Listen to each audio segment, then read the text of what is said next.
Here's how to add columns in Microsoft Word using your computer. Open a document in Microsoft Word. Click the Layout tab.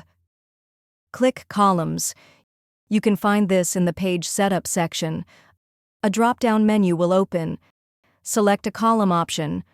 1. Default setting for Word documents. 2. Splits the page into 2 distinct columns. 3. Splits the page into 3 distinct columns. Left. Concentrates most of the text on the right side of the document, leaving a narrow column on the left. Right. Concentrates most of the text on the left side of the document, leaving a narrow column on the right. 2. 3. Left. Right. 1. If you highlight a part, or all, of your document before clicking a column option, your document will be reformatted to appear in columns. If you want a different option than the default, click More Columns. In the menu, click a number of columns. You'll see options like 1, 2, 3, and so on at the top of this window.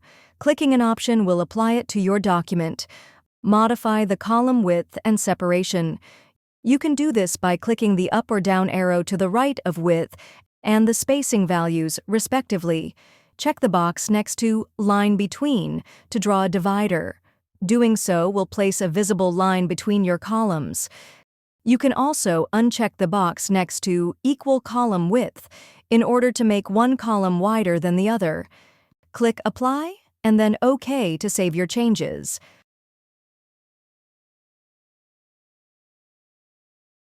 If you found this video helpful, please click the like button and subscribe to our channel for even more helpful tutorials.